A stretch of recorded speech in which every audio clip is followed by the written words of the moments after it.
The following presentation is brought to you through the power of science. Ooh, shiny.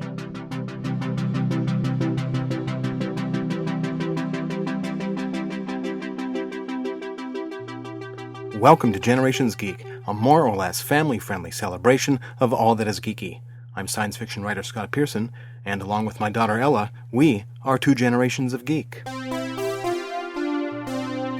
This is episode 55, Rim of the World, our interview with Zack Stentz, screenwriter and producer of the new Netflix film, coincidentally entitled Rim of the World. After the interview, Ella and I review the film. Before we get started, I gotta tell you how this show came about. I'd seen the preview for Rim of the World online and thought it looked like a lot of fun. Then one night, about a week before the premiere, Zack tweeted that he was available for interviews with genre blogs, podcasts, print media. Just tweet him if you were interested. I thought, well, he probably means big pro media, not a father-daughter show, but what the heck, I tweeted him anyway, and soon we had a date lined up for the interview, which shows you it never hurts to ask. Remember, you can find us online at generationsgeek.com, including blog posts from me and handy links to all our episodes. Plus, check out the Generations Geek Instagram, featuring Ella's geeky adventures. Now, on with the show. Zack Stentz, welcome to Generations Geek. It's really great to be here. We also have my daughter Ella from London. Hi, Ella. Hi. Thank you so much for reaching out. Thanks so much for taking the time to join us. We know that you're busy. You got a lot going on. Now, we're actually recording this the day before Rim of the World premieres on Netflix, so we haven't seen it yet. Why don't you tell us a little bit about it, the logline, the synopsis? Rim of the World is an adventure movie, a science fiction adventure movie about four 13-year-old kids up at summer camp in the San Bernardino Mountains east of Los Angeles when an alien invasion breaks out. And by circumstance, they find themselves with the literal key to stopping the alien invasion, but only if they can get it across 70 miles of the war zone that Los Angeles has become to JPL in Pasadena, where it will accomplish its goal. And they have many adventures and learn many lessons and have many close calls along the way.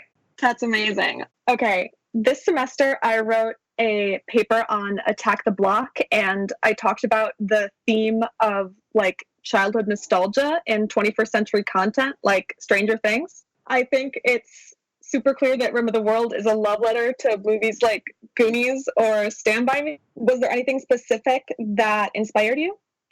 Yeah, several things inspired me, actually. One was in early 2016 when I decided to write this.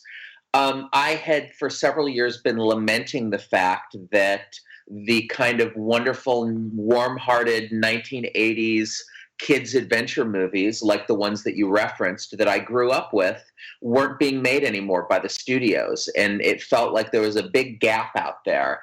And it seemed very unfair to me that kids, my own kids' age, didn't have those adventures and those kid and teen characters that they could relate to the way I did growing up. So I decided that I wanted to write something in that wheelhouse, but I didn't want it to be like Super 8 or Stranger Things or the new Transformers movies, which are all set in they're not just throwbacks to the 1980s films, they're actually set in the 1980s.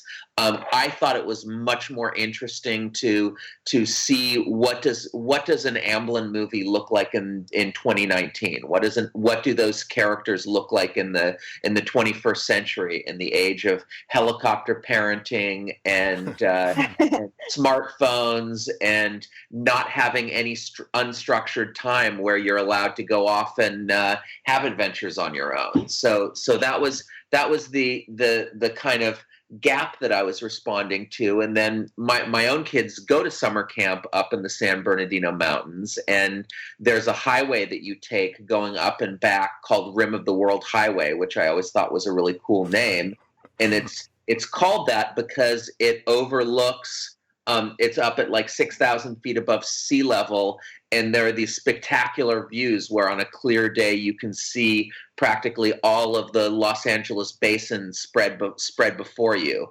And while I was driving down one time, I just had this image of like what would this landscape look like if it was a war zone and kids from the summer camp had to go into it, and that was a little acorn that our mighty oak grew from. Looking at the trailer, which I really loved right away as soon as I saw it, the casting is nicely diverse. Was that something that you had baked into your screenplay? Absolutely, it was.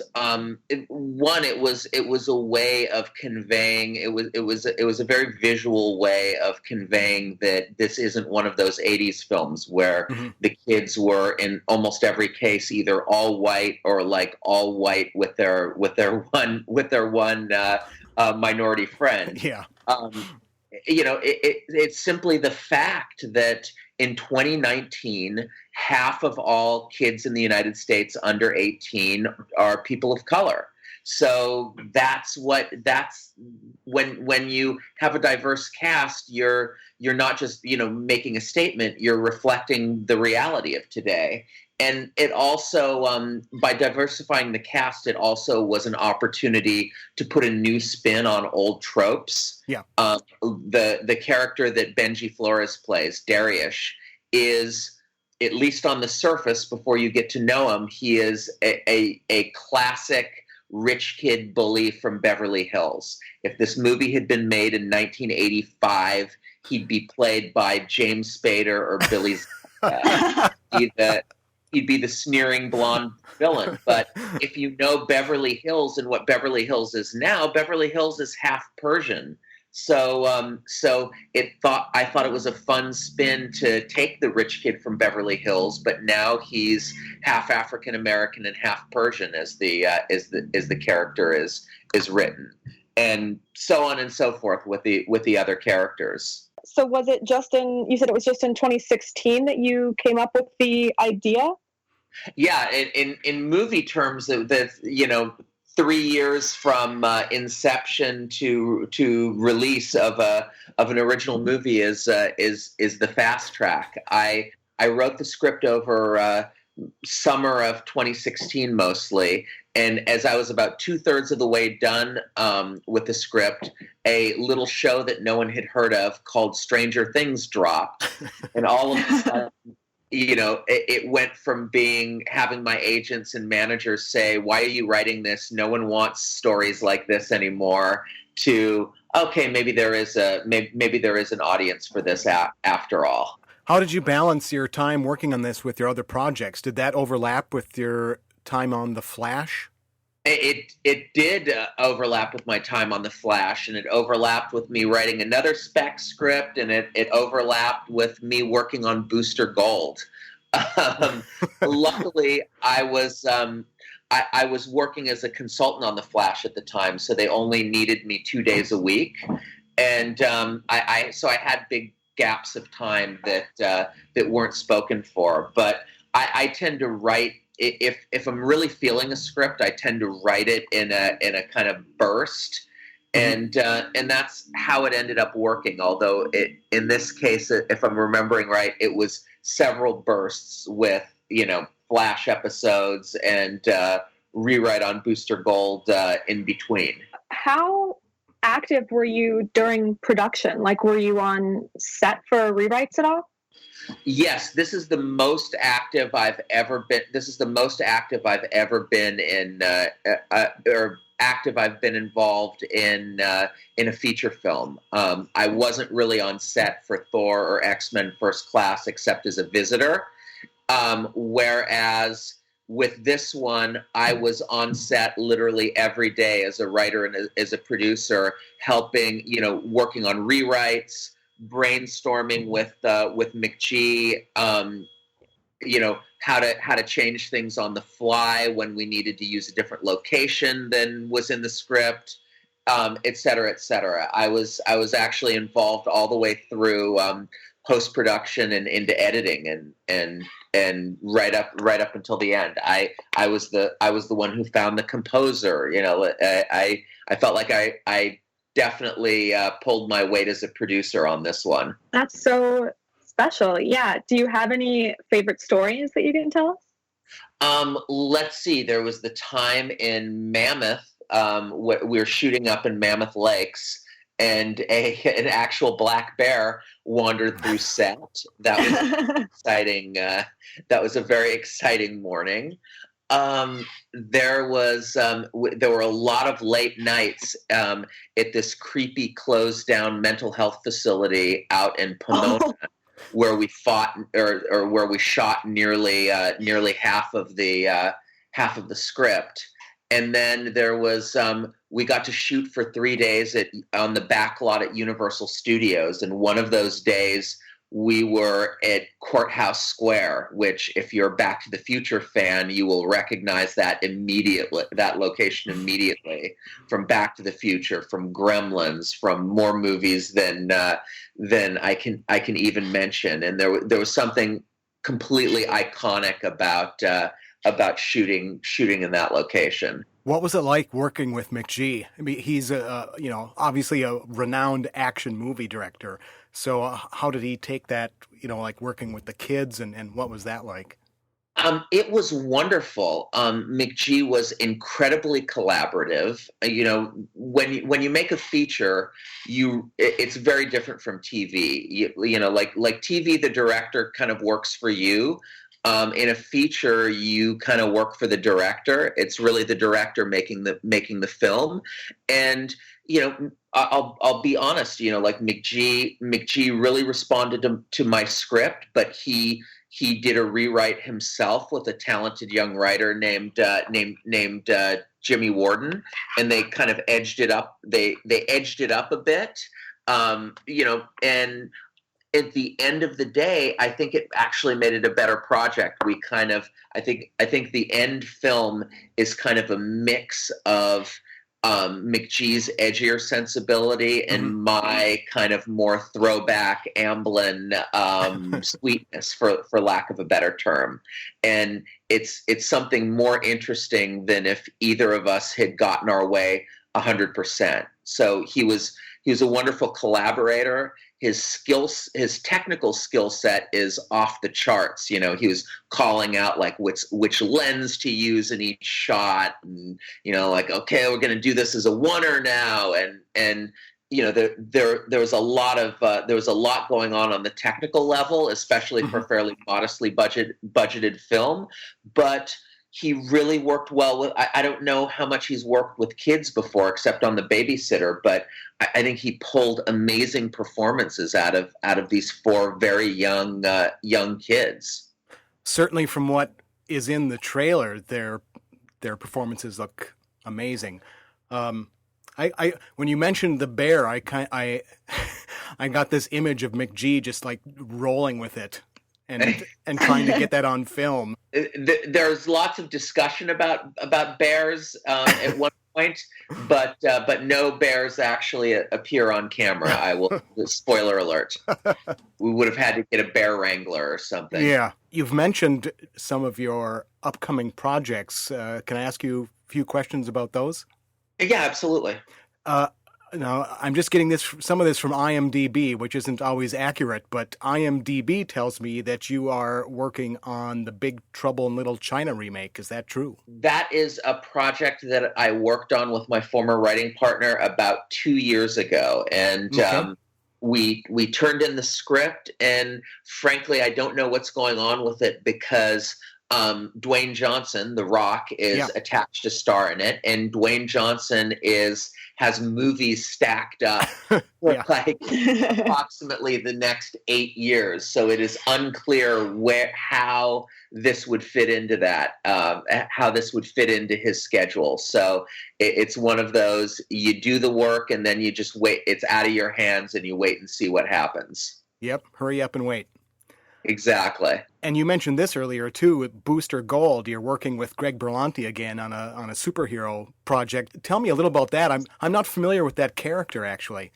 Oh, Booster Gold is a wonderful character. He's probably the most Marvel-like of the DC characters, in that he comes close to being an anti-hero, and he's very human scaled. He's basically very very quickly. Booster Gold is a 25th century football star who is disgraced and in a Pete Rose-like betting scandal, and the only job he can get is as a janitor in a museum. Little does he know that because it's the 25th century, there's a time machine in the museum's basement.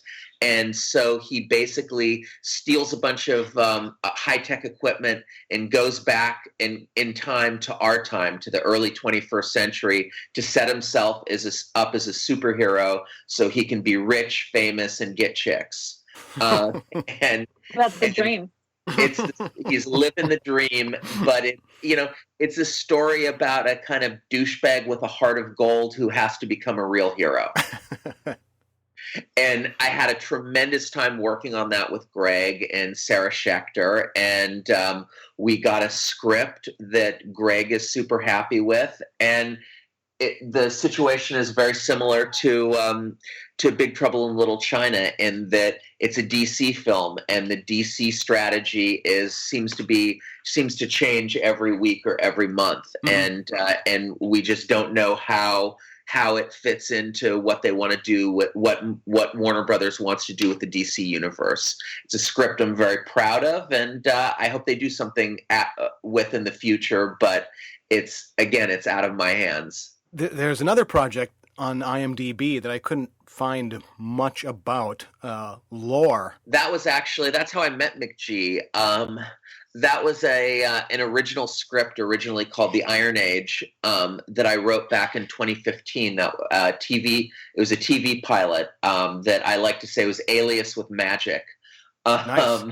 It was a CIA with wizards, with wizard show, and that's something that I had written and McG really liked, and we were developing it over at Freeform, and it was one of those things that you love that just doesn't go. So that one's either dead or resting its eyes right now. That's too bad, because that sounds like would really fit into the current market of shows on a streaming network or something. One would think.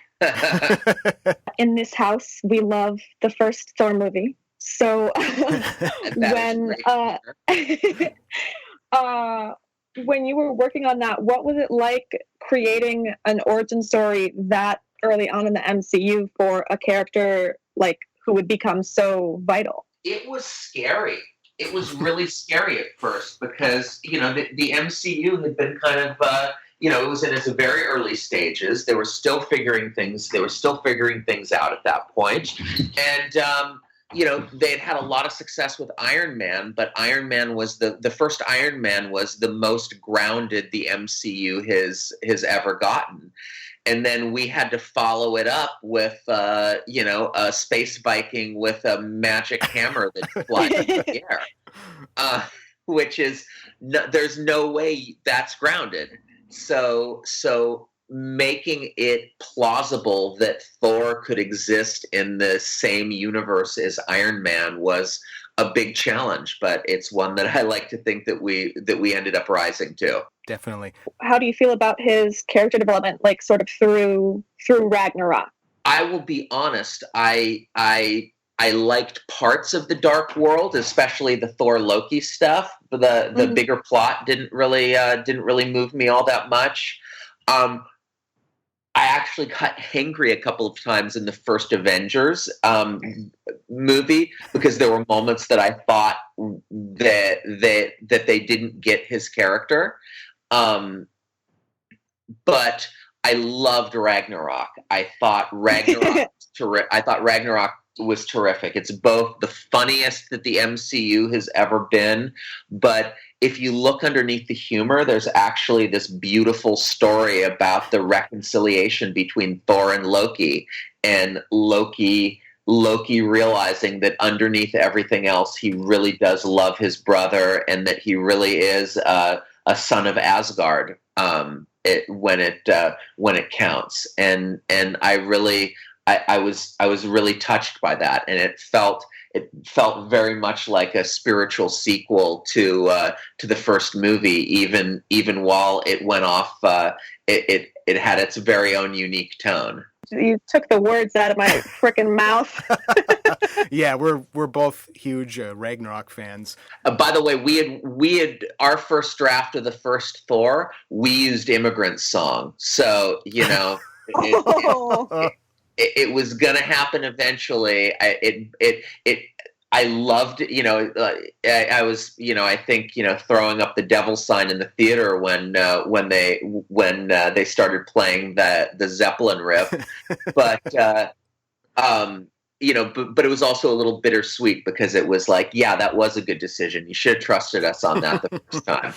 We don't have time to go through all your credits, I guess, but I did want to give a shout out to the Sarah Connor Chronicles, which was a great show with a great cast that wasn't given the time it deserved. It's one of those things. If it existed, if it existed now, oh yeah, it would it would probably run for like 8 seasons. But it was a wonderful 30 episodes of TV, 31 episodes of TV that we did. It was a unique thing, and now it was I watched the Terminator Dark Fate trailer, which kicked butt this morning, and was delighted to see my old boss and creator of the Sarah Connor Chronicles, Josh Friedman, was one of the writers on the new Terminator movie. I'm freaking out now because I did not see that. So did that trailer just drop today? Yeah, that trailer just dropped this morning. It's going to melt your brain with how great the action is and how badass Linda Hamilton is. Oh, I can't wait to watch that. I was distracted I was watching the tiny teaser that they dropped for Star Trek Picard. I haven't seen. Does that look good? Yes, it looks good. It's a very short little teaser. It doesn't have a lot in it. It's one of those things where I don't know if anything that's in here will actually be in the show itself, but it kind of sets the tone. But I'm a huge, huge Star Trek fan, so I'm all in on that. I'm excited about it, but it's one of those things, it's one of those things that I'm excited and nervous about at the same time, because I've been a Star Trek fan since I could walk. Going back to the 70s, watching reruns with my mom of the original show on a black and white TV. So I love the Next Generation, but the last couple seasons of the Next Generation, they were kind of, especially that 7th season, they were kind of running out of gas creatively. So I have high hopes, but I worry that it'll be like the X-Files revival, where it's where they brought back the X-Files and everyone was really excited, and then the X-Files came on and they were like, oh yeah, they kind of were out of ideas towards the end of that, weren't they? I have many comments. One is I haven't been able to make it through the most recent season of the X-Files thing because it just does absolutely nothing for me, and I was a huge fan while it was on. Yes, that's sad. Yeah, very sad. My other comment is I'm so happy to talk with someone else who experienced Star Trek in black and white, because very few people lived through that experience at this point, it seems. But I think the other challenge for Next Gen, for the old school TV shows, is that's when they were still putting out 22, 23, 24, 25 episodes a season. And that really is a grueling amount of shows to crank out for 7 years.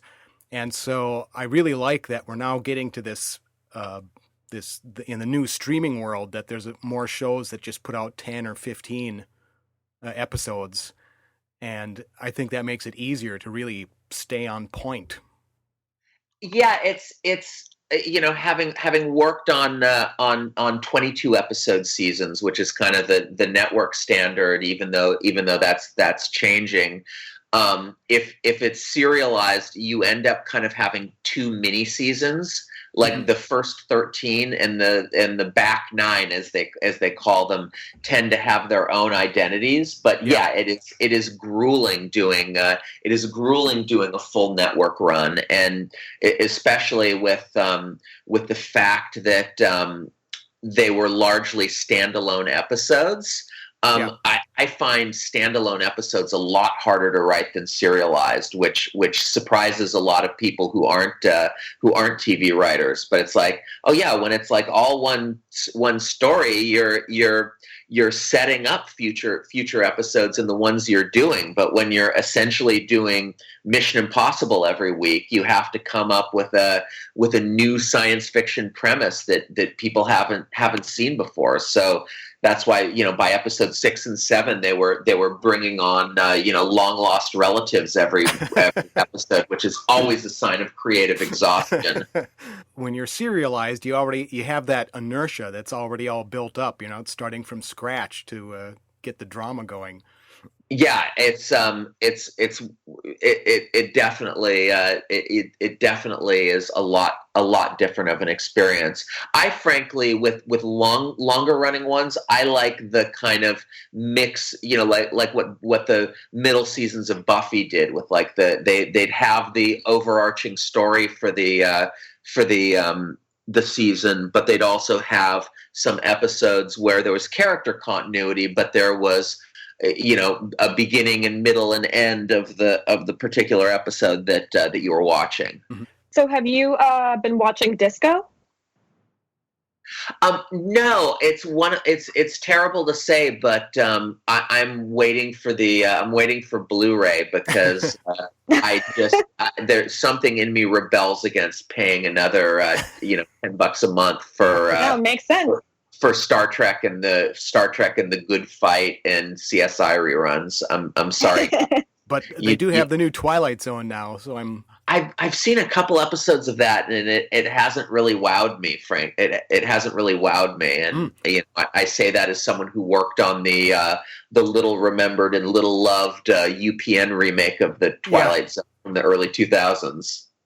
I haven't started even watching Twilight Zone yet because I've been binging other things, but there's an ocean of content out there right now. Yeah, following up on watching Star Trek in black and white, was that the thing that hooked you into genre stuff, Star Trek, or was there other things that? My two great genre influences as a 5-year-old were Star Trek and Tintin comics. Which Tintin comics were what made me fall in love with action adventure, with globe-trotting action adventure, with some genre overtones. Those Tintins still hold up 50, 60, 70 years later. And with a kid on an adventure. Exactly. Although they're very ambiguous about that, like Tintin's a boy reporter, but he's like, shooting guns and flying seaplanes and doing all kinds of crazy stuff. So Rim of the World is dropping directly on Netflix, like we said, with Netflix obviously creating more and more originals, but not only that, with original movies being made outside of Netflix and then going directly to Netflix as opposed to the theater. Like, do you think that's a trend that's going to become bigger and bigger? I think so. I mean, it's always difficult to predict the future, but we are in this environment right now where the studios, by and large, have abandoned entire genres that used to be their bread and butter. Not just mid-budget adventures, but the romantic comedy. And I think those genres, as audiences get trained to only roll out to movie theaters for low-budget, high-concept horror or these huge spectacle movies, I think you're going to more and more find that all of those other genres that people love are going to migrate to this, not just Netflix, but the other streaming services. And then the other thing that I think you're going to find is as all of the studios seem to be starting up their own streaming services. Disney has Disney Plus. Warner Brothers is going to have one. Universal's going to have one, et cetera, et cetera. They're going to take their content back from Netflix and Amazon Prime, which means that there's going to be more and more demand by them for original material to fill out their libraries. So I'm hopeful that we're about to, after spending a decade now in an environment where everything is about branded IP and remakes and reboots, I think we're about to enter into a new streaming-driven phase of original movies again. I think that's quite likely, and what amuses me about it is when cable first came out and over the decades of cable, one thing that cable subscribers complain about is how you have to pay for all these things that you don't want and wishing that it could just be more of an a la carte thing. But now we're shifting to an a la carte thing, and now we're annoyed because we have to pay for all these separate things a la carte. It'll be nice I wonder if someone will do a bigger thing where they kind of package together streaming services into one bill. It'll be interesting to see what happens. I think you're going to have to because at a certain point people are just going to get annoyed, and people are just going to get annoyed at the fact that they've got their cable bill again, except they're paying like 6 or 7 different services instead of one. I think they're going to find ways of bundling some of these smaller ones into larger ones, which I hope they do, because for example, I keep hearing that Doom Patrol is like one of the most exciting superhero shows out there, but it's locked up on DC Universe, which is this very niche little streaming service that's owned by Warner Brothers. So I'm hoping that if Warner when Warner launches their own streaming service, that they can fold that into it, and you'd be paying for more stuff. Well, you probably have to be heading out here. You probably have other interviews lined up, I would guess. Indeed, I do, and I've got to keep working on new stuff. But I've had a delightful time talking to you both. I hope you have a great time finishing out your studies in London. Thank you. And I look forward to hearing the podcast. Yes, we're going to. We'll both be watching the movie as soon as we can, and so we'll be adding a little bit, some talk amongst ourselves after we see the movie, and then we'll let you know when the podcast is out. Awesome. Let me know what you think of it. We will. Thanks so much for coming on. Oh, yeah, take care. You. Thank you. Thank you for inviting me. Bye-bye. Bye. Bye. And we're back. Just me and Ella. We've now both watched Rim of the World, which, as I mentioned at the top of the show, we hadn't seen yet when we interviewed Zach, because it was the day before the premiere. So the Zach interview was spoiler-free, really, but I think now for this, we're going to get right into it. So if you haven't watched it yet, go back and watch it, then come back and listen to this part of the show. We'll wait. Before we get started, I just want to say, when ZhenZhen slaps all 3 boys at the same time, I felt that. Oh, yeah. That was in my notes to mention the Three-Stooges slap of the boys. Brilliant. Okay, but let's start at the beginning. I think we're both giving it a thumbs up. Should we just say that outright? Oh, thumbs up. I have one problem. Do you want to know what my one problem is? What's your one problem? It needed to be longer. That was any time I had an issue. The only issue was that it needed more time. It clocked in at a brisk hour and a half. And well, not even. With credits, a couple maybe minutes exactly under. 90 minutes. Yeah. It was so likable, and those 4 kids were all so likable. They are so sweet. They are babies. You want to spend more time with them. Oh my God. And yeah, I mean, just see more of like their characters bonding and everything. I mean, like honestly, my only thing was like this movie needed more time. But I you know, it's like they blew the budget with their 90 minutes in the first place. Okay, so like the first thing where I definitely knew I was in love with this movie was when they queued up a Devo track pretty early on. Wait, what? Wait. Am I deaf? When did they play Devo?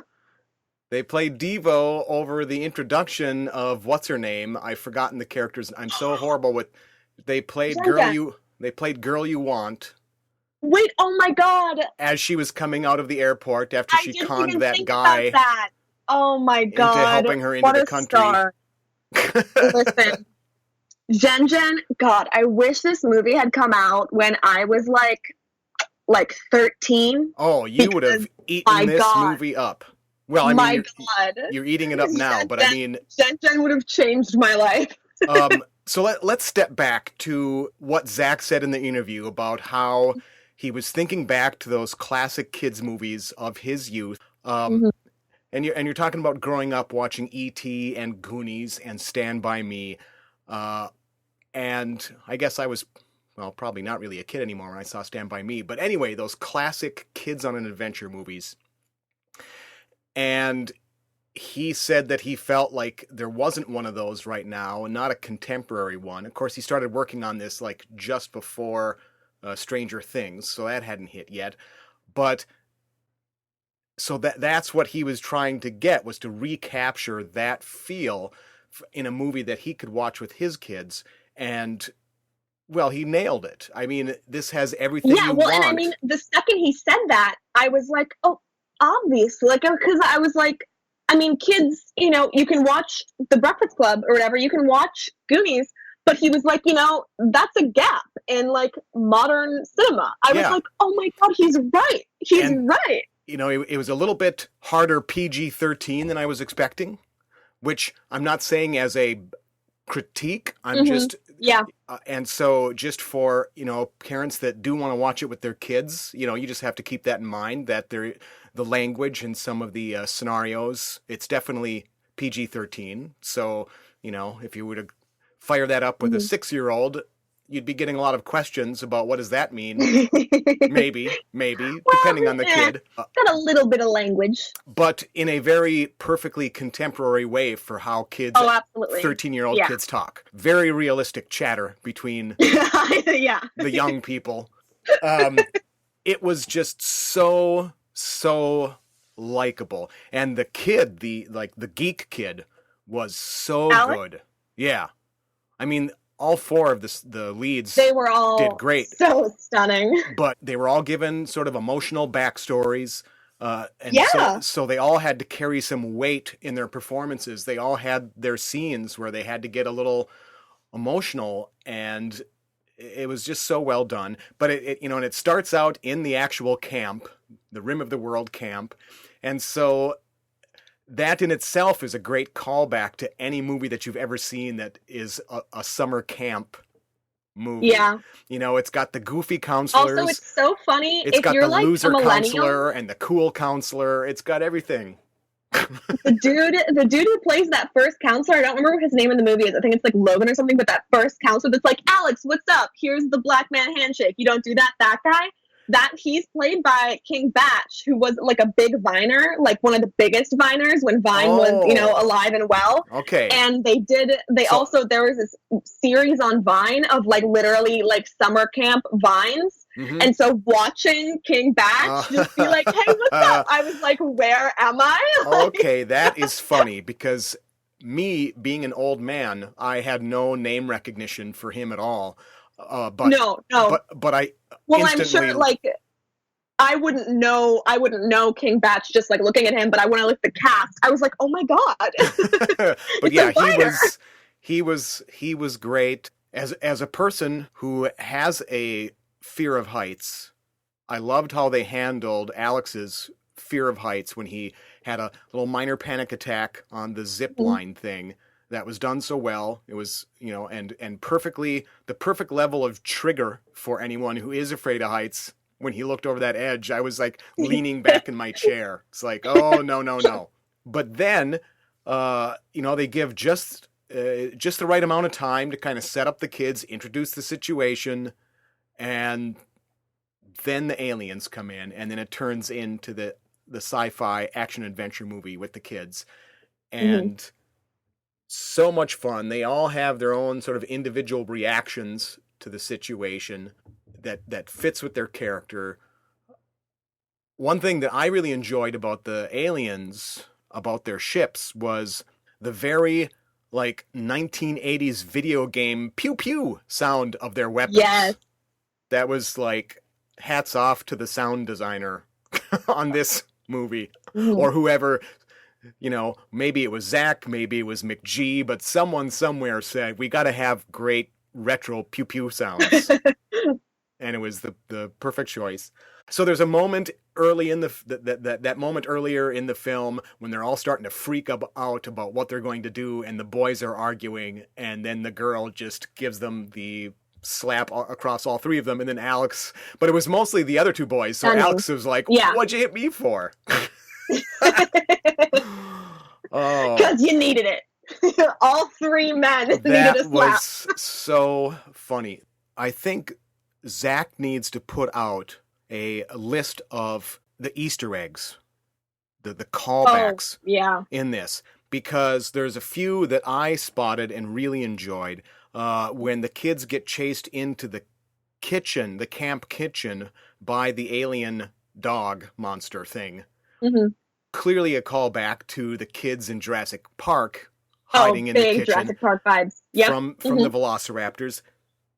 And so there were these things that played off classic films. And then you mentioned earlier Breakfast Club, because, that's a teens kind of movie, not an adventure, but nevertheless a classic 80s teen kind of movie. Well, there was a big shout out to it. At least that's how I took it. There was a scene where they reach a point near the end where they just feel like they're overwhelmed, like they're not going to succeed, that they're not going to help destroy the alien threat. And one of them says, "Who do we think we are?"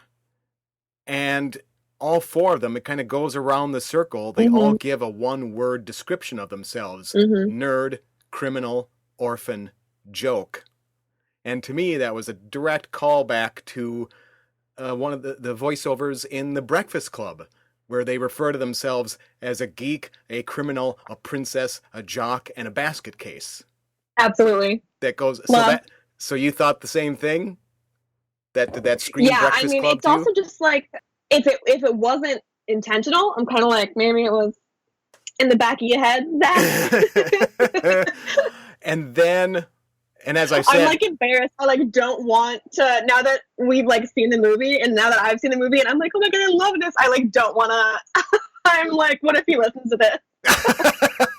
I think that he will. I don't want to talk about it. He will enjoy so much how the amount of geek joy we're having over his film. This is exactly what he was trying to do. And then the other callback that I loved, and this is getting very, very close to the end of the film, but Alex gets separated from the other three, and he has to face off against the alien monster alone. And he comes up with a scheme to use this little flare gun to ignite an experimental rocket engine to kill the alien. And he's nervous. So back at the beginning of the film, there was a great little scene of camp mother embarrassment where his mom makes him sing a song with her when they say goodbye. And then it turns out that it's in front of all the kids gawking at them. And so it's a hilarious, that was funny. Embarrassing that was parent a good story. Bit, yeah.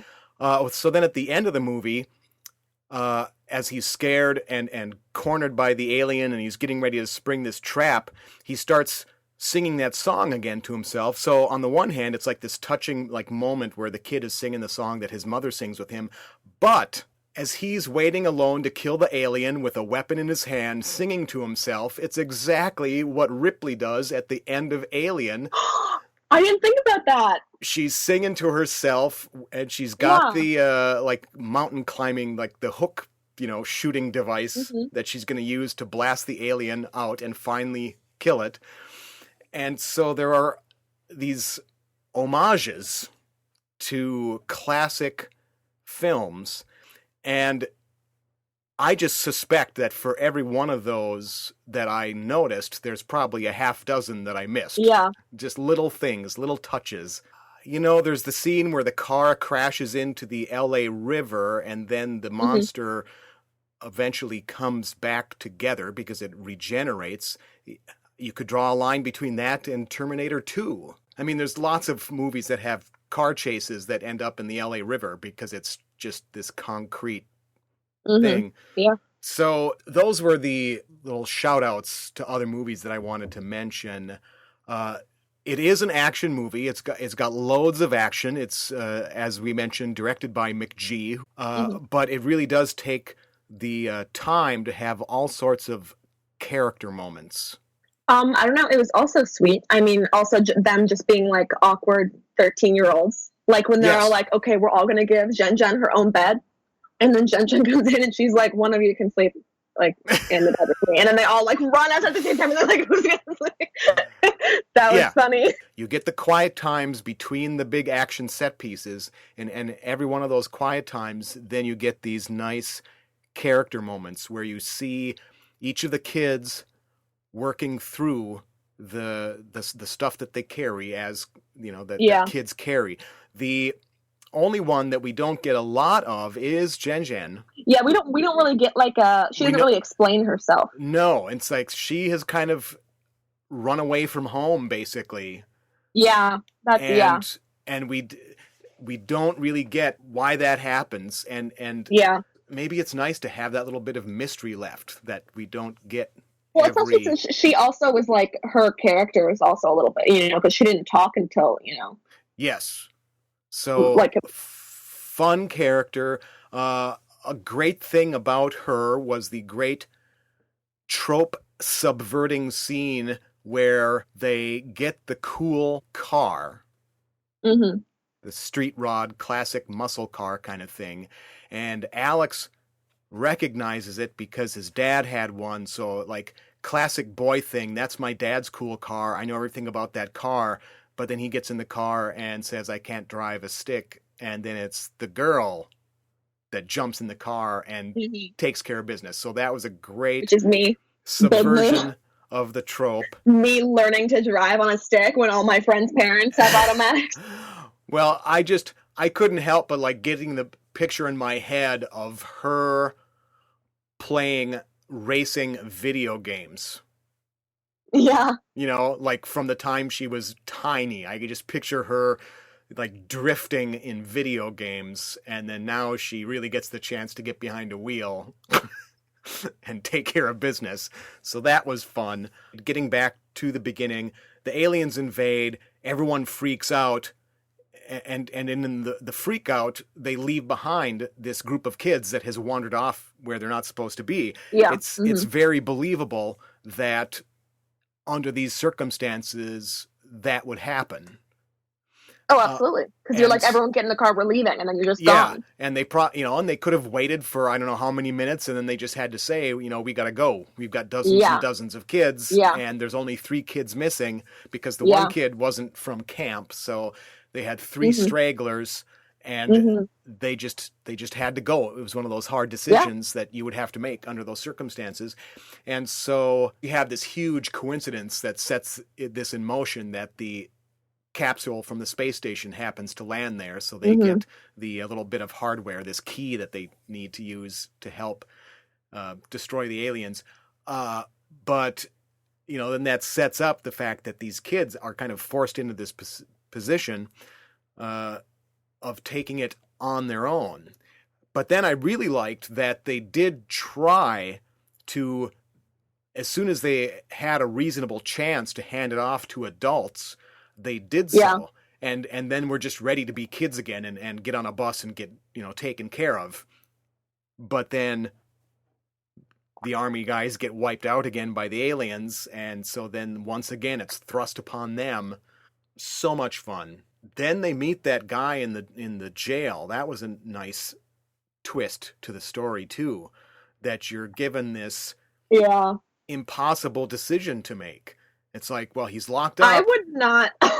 He's got to be a bad guy, but on the other hand, there's an alien invasion, and if we leave him in there, he's just going to get blown up and killed. And so it was a great, real moral quandary that these 13-year-olds get put in this position to try to make that decision. That was a great scene. It was a great scene. I've just been watching my I don't know if I've said anything about this on the podcast before, but my favorite podcast, other than all of our friends' podcasts and our podcast, obviously, is a podcast called My Favorite Murder, which is a true crime podcast. Yes. So I've been re-listening. I listen to them nonstop, constantly.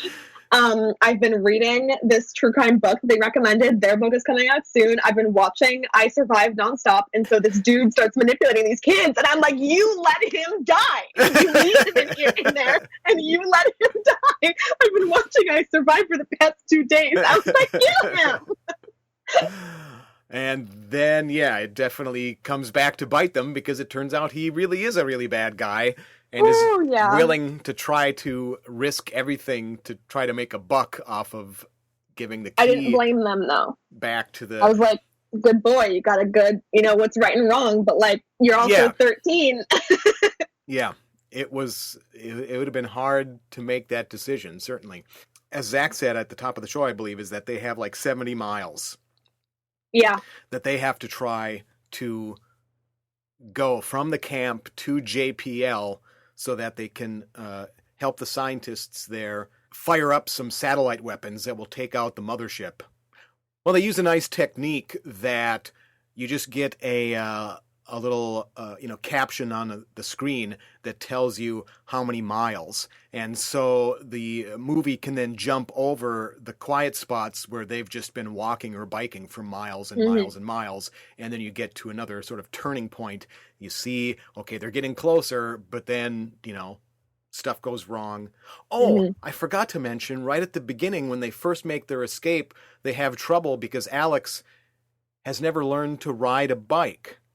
And so then the kids have to teach him. And you get this great moment where the terror of the alien invasion falls away. And there is no more pure joy than being 13 years old and riding your bike with your friends. You know what I mean? Oh, absolutely. Yes, so 100%. You just get this scene. It's like I almost get misty-eyed just thinking about it because it was such to see the pure joy on Alex's face as he rides a bike for the first time. And so you get moments of with just watching them. And he's with his new friends, and they're on the road, and of course there's no traffic because of the invasion, so they're just riding all over the road, and the kids that know how to ride bikes are, taking their hands off the handlebars, and that is such a moment of pure childhood joy.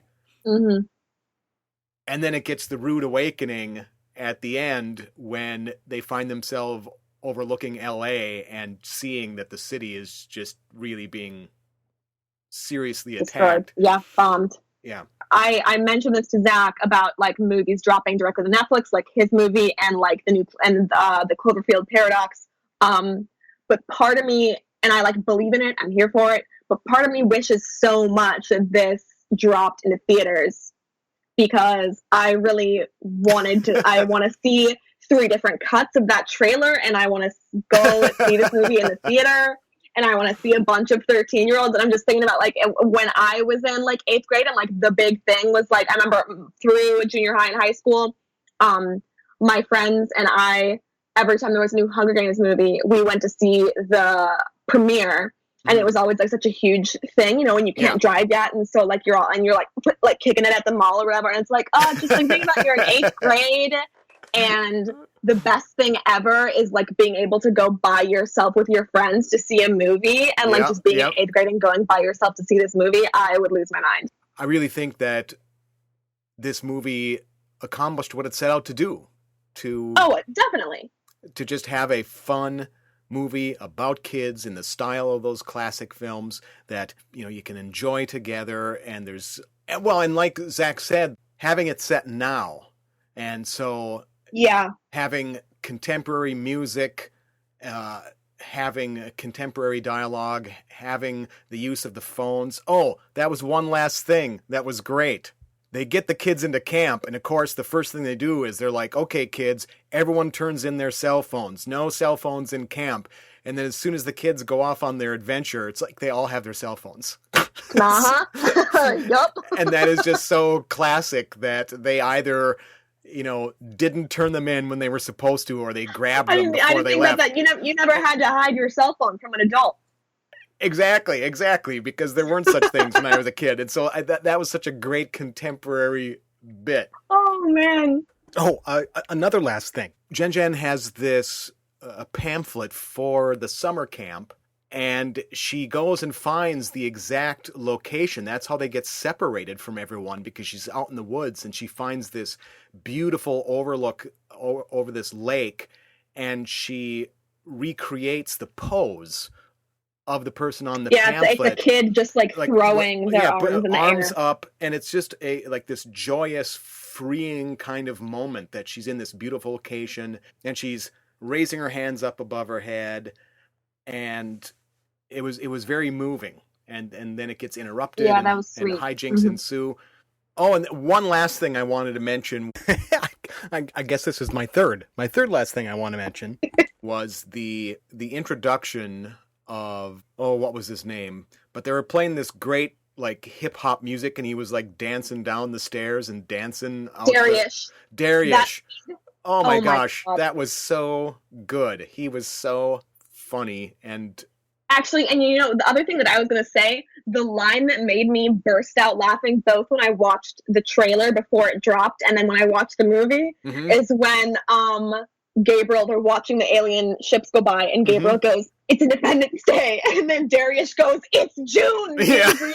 That was the funniest thing I've ever heard.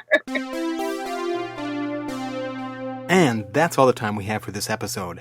You can follow Zach on Twitter at Muzak. It sounds like the music you hear in an elevator, but it's spelled Musezack. Get it?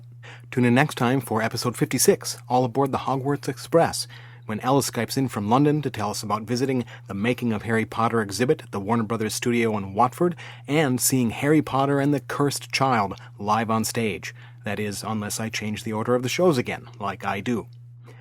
Remember that Generations Geek is part of the Chronic Rift Network, which broadcasts from a summer camp on the rim of the world. Please give their other fine podcasts a listen at chronicrift.com. Thanks for listening, and come back next time.